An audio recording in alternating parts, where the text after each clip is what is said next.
sama orðið fyrir miskunn, það á sömu rót og maður getur auðvitað átt að segja á hvers vegna það að barnið búi sínu móðurlífi við miskunnina. En þarna ég nú að telja upp helstu stefin sem eru nokkur þeirra stef sem í þessum sálmi og það eru þessi áberandi þáttaskil sem verða hérna. Bænheyrsla, þú hefur bænheyrt mig. Guðs ótti sem nú hugtak sem merkir einlega frekar lotning og þessi sálmur endar allur í lofgjörð og sem líka má við uppreisur. Nú, en Rekhem og Rakamím, það já, mætti mikið það að ræða. Hér sjáum við aftur og þetta nú kannski aðal bænin í sálmum, ver eigi fjarri mér því að neyðin nærri og það þetta Guð sem í þjáningunni eins og í sálmi 73 sem oft hefur verið talinn sálmur Jóbs saltaranum, hvað segir þar í lokin? En mín gæði það að vera nálægt Guði. Og því ég myndist á Elie Wiesel, hann sagði einhvers staðar í sínum bókum, hafði spurt nemendur sínar, hver haldið að sé sorgmæntasta persónun í Biblíunni? Og það kom hann og hika á nemendur og ýmis svör, margir nefndu Job. Hann sagði, ég held að sorgmæntasta persónun í Biblíunni sé Guð sjálfur. Því hann svo sorgmættur yfir því hvernig mannfólkinu farnast og misti úr sig stöðu.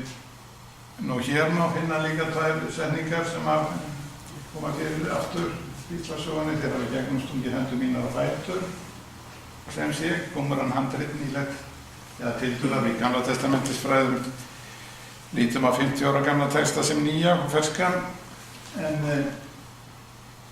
að þetta náttúrulega bara eins og þannig lítur kirkjufeðurnir á að þessi sálmur væri einfaldlega spádómur krossfestingu Krists. Nú algengara vissar í Biblíufræðum menn talið þannig að guðspjallamennir að þeir sem skráðu guðspjallin hafi leitað aftur í hinn forna texta og notað efni við úr honum til að heimfæra upp á Krist en ég ætla ekki að gera dómar í þeirri sög heldur reyna að stilla mál mitt. Nú, hér má sjá áherslu á söfniði. Þarna þáttaskilin orðin, ég vil vitna nafn þitt fyrir bræðrum mínum, í söfnuðinu vil ég lofa þig. Nú við erum hér lítill söfnuður og við höfum átt hér ánægilega stundin í kirkjunni og hebreska hugtaki sem þarna að baki heitir nú á hebresku kahal en svo þegar maður kíkir í grísku áður nefndu þýðinguna fornu elstu þýðinguna á Gamla testamentinu Septuagintu þá kemur í ljós að þýðingin á þessu hugtaki ekklesia sem margir hér inni vita þýðir ekklesia kirkjuhugtakið. Þannig þarna erum beinlínis með kirkjuhugtakið í þessum sálmi og þannig hér lögð áhersla þáttaskilin orðin, áhersla mikilvægi samfélagsins fyrir hina trúðu. Nú svo við erum komin bara alveg niður í niðurlag sálmsins.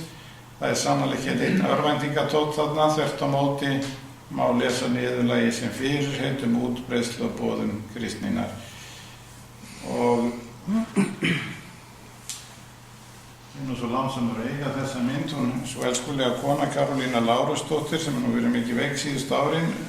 2013 heldum við listahátíð í Seltjarnarneskirkju sem við gerum á 2 ára fresti alltaf og fáum alltaf einhvern myndlistamann til að vera myndlistamannssýningarnar og hún einfaldlega tók sér nokkra mánuði að lesa Nýja testamentið.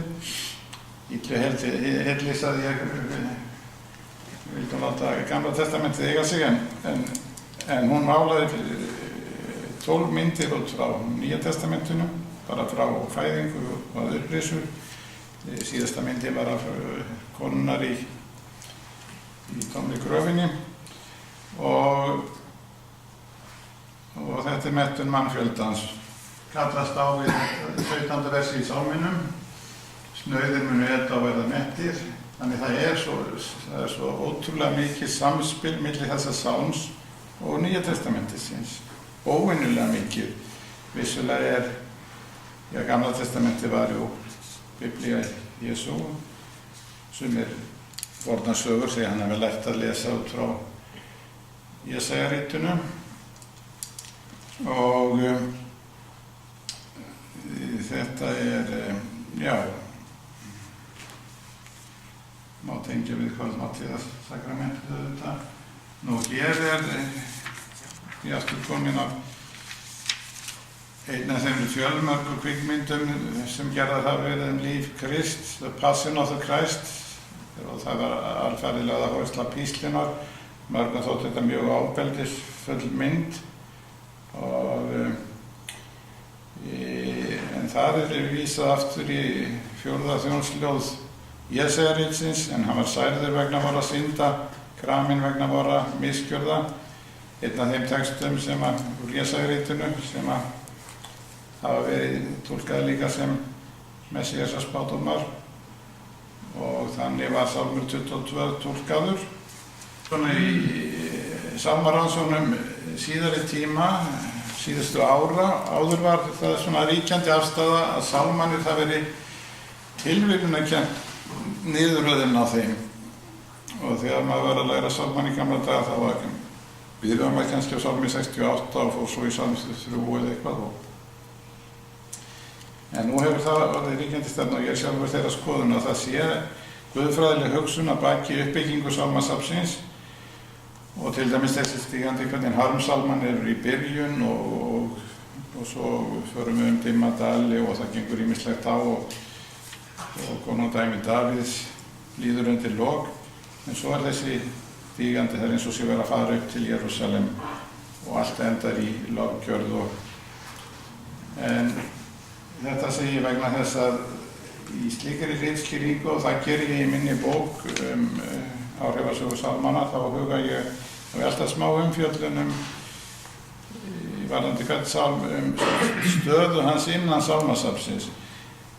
Því að mér finnst það skipta mjög miklu máli að næst á eftir þessum sálmi kemur langþekktasti sálmur Psaltarans. Þetta er nú sálmur sem allir eiginlega þekkja og ég hef lagt mig eftir því þegar verið að ferma unglinga á Seltjarnarnesi, þá velja þessi ritningarorð. Mér telst til að það sé svona 4. hvert fermingabarn sem velji sér úr þessum sálmi.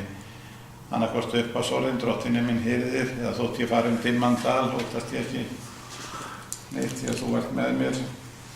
En ef það er einhver text í Gamla testamentinu sem jafnast á við faðirvorið að áhrifum, eða kemst nærri því, þá er það tvímælalaust þessi sálmur sem fylgir sem sé kjölfar 22. sálmsins sem vissulega endaði í lofgjörð og harmurinn að baki, en þá eins og hann fylgir því eftir, drottinn er minn hirðir, sálmur sem boðar trúartraust, fullvissu leiðsögn Guðs og í stað örvæntingu.